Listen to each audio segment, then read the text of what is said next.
Mega, a queda da humanidade e pontos para questionar. Shalom, querido seguidor do nosso canal Na Pegada de Yeshua.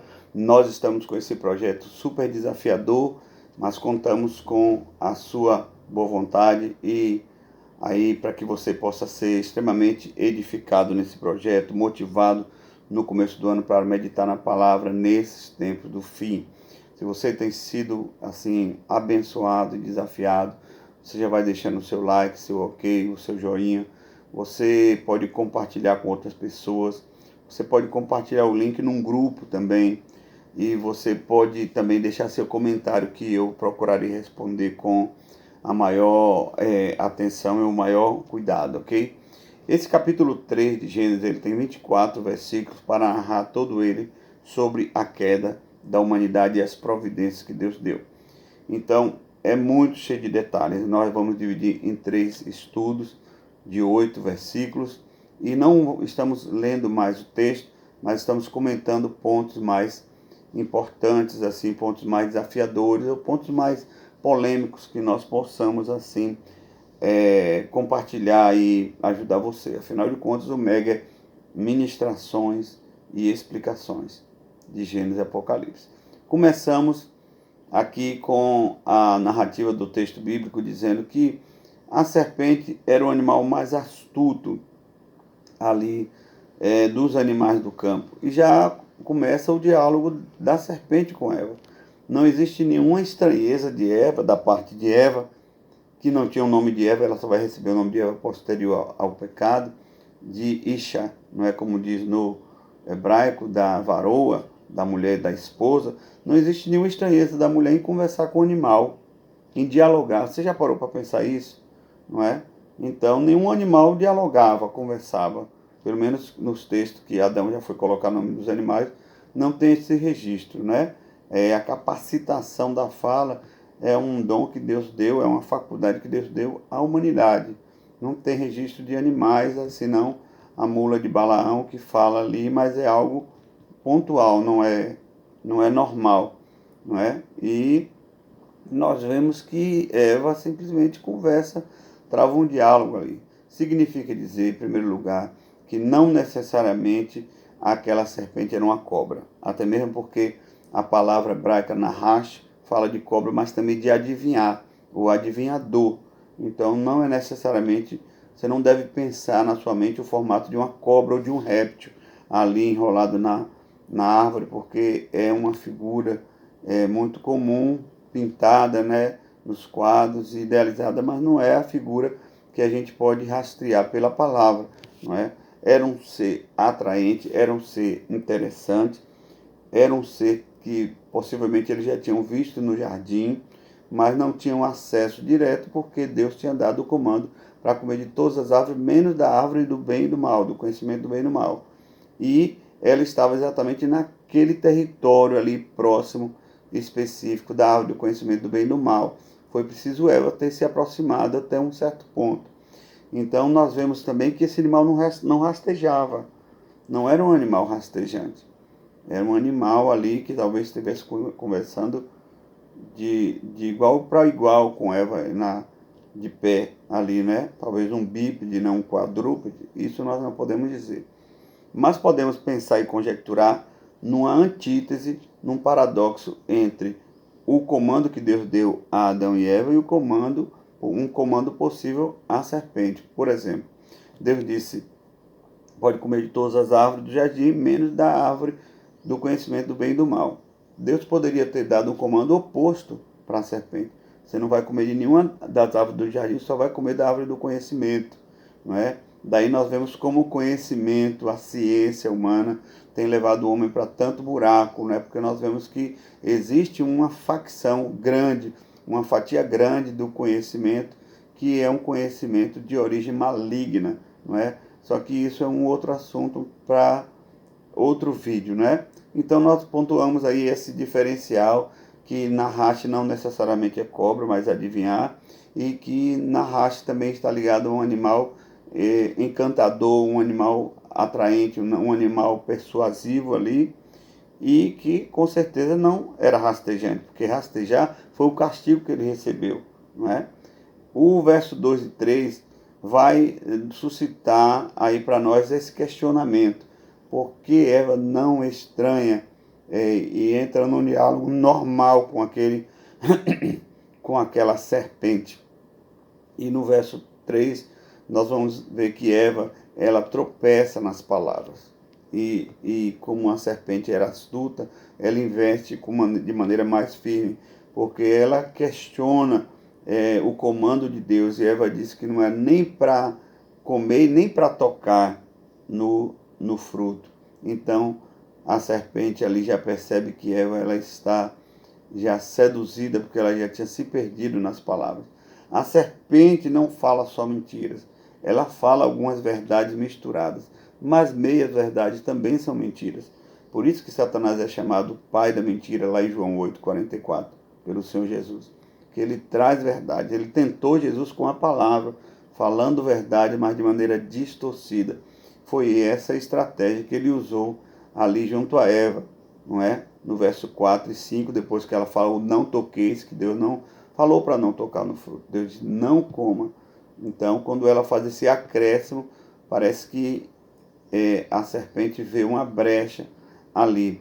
Lembrando que o comando para não comer da árvore foi dado a Adão antes de Deus criar Eva, tirar do lado de Adão e criar a varoa. Então, também não é atenuando o pecado, o erro dos dois, mas nós sabemos que o comando direto foi dado a Adão e não a varoa, a mulher, a Isha, a Eva naquele momento, não é? Outra coisa que nós precisamos perceber é que muitas pessoas, há muita especulação sobre Adão está ou não está lá. Hoje, em muitas Bíblias, Bíblia hebraica, Bíblia textual e no texto mesmo, mostra que Adão estava sim ao lado de Eva. Ele ali se omitiu, porque ele recebia aquele comando, mas também tinha recebido o comando de Deus, mas também estava seduzido pelas palavras da serpente e calado naquela interlocução. Tem até um livro chamado O Silêncio de Adão. Então nós precisamos aqui desconstruir essa figura um pouco até machista de que a mulher estava ali só e tudo partiu dela, o erro.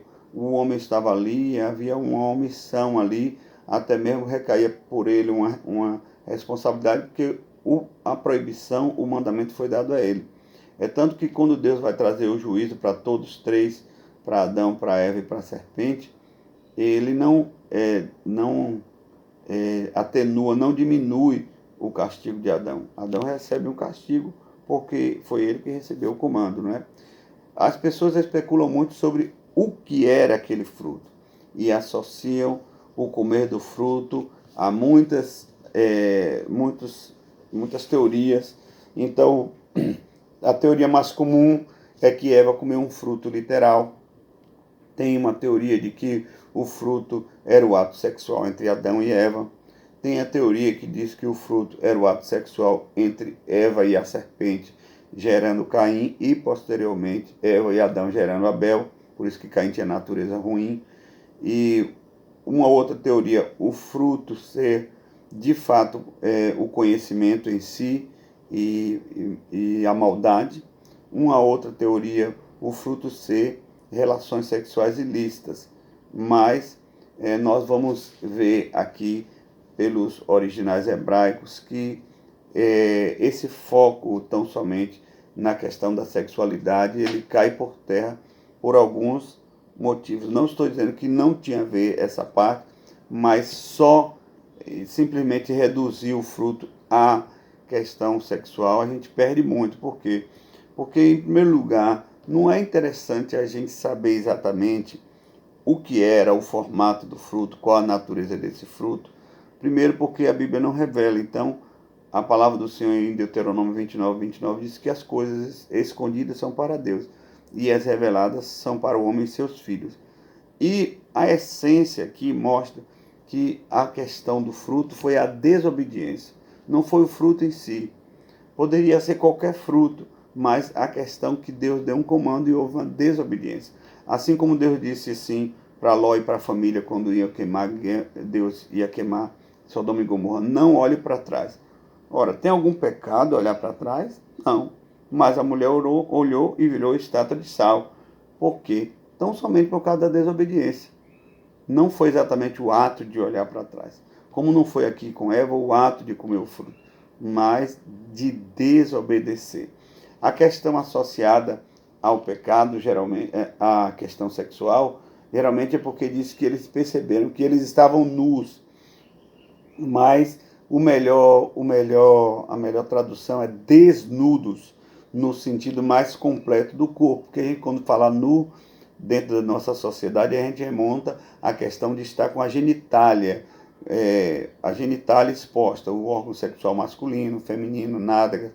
Mas aqui é desnudo de uma maneira geral, completa. Porque quando Deus criou o homem, Deus colocou sobre o homem or. Or é a palavra para luz. E a palavra pele também é or. Nós vamos ver nos outros estudos desse capítulo. Então, quando o homem desobedece ali, ele perde a sua pele de luz. Ele perde a sua pele de luz e ele percebe que ele está desnudo. Você vê que a primeira atitude dele com Eva é exatamente costurar um avental. Ele costura um hagarote. Hagarote é um tipo de uma cinta para poder se cobrir, não é?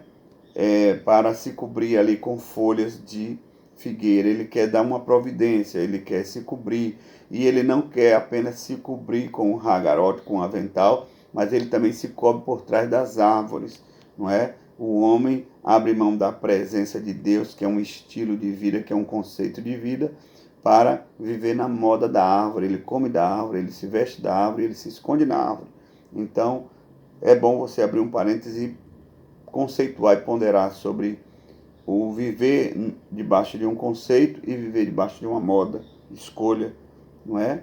E se você escolhe conceito, então você vai viver debaixo dos princípios de Deus. Se você escolhe moda, você vai seguir as ondas e os ventos desse mundo. Nós vamos ver aqui que exatamente que eles perceberam essa desnudez completa, porque eles perderam aquele corpo de luz, não é? E então eles vão dar uma providência muito simples e parcial, não resolve nada aquele hagarote, aquele avental de folha de figo, não é? Deus vai fazer mais na frente a cátenos. Deus vai colocar sobre eles uma túnica e não uma cinta, um avental. Então é bem diferente, mas nós vamos ver mais sobre esse assunto nos próximos estudos deste capítulo. O verso final, o verso 8, vai dizer que eles se esconderam atrás das árvores, não é? Eles perceberam que eles estavam diferentes de Deus. Deus veio com aquela pele de luz, enquanto eles estavam já desnudos, com essa pele opaca. Então eles tiveram medo. Mas o texto não aponta para essas teorias sobre sexo, até mesmo porque acaba demonizando o sexo, e o sexo é uma coisa boa que Deus criou para o deleite do homem. Não é? Então, quando a gente direciona essa questão aí só para o sexo, que o fruto é o sexo, o pecado foi o sexo, é uma coisa muito arbitrária, sem muita base bíblica. Né? E nós vamos falar mais sobre esse assunto ao longo dos outros estudos. Então, para nós concluirmos, fazermos o nosso alinhamento aqui, nós percebemos que temos passagens onde o rosto de Moisés brilhou e a transfiguração de Cristo, onde seu rosto resplandeceu e as suas vestes estavam brancas como a luz. Mateus 17:2 significa dizer que o Senhor Jesus estava ali apontando para a posição do primeiro Adão antes do pecado, um ser de luz, um ser cheio de luz, de pele de luz. E a transfiguração de Jesus mostra essa restauração vindoura sobre nossas vidas. Que o Senhor possa nos abençoar e que nós possamos estar, pelo sangue de Jesus, lavados desta queda, deste pecado, em nome de Jesus. Shalom.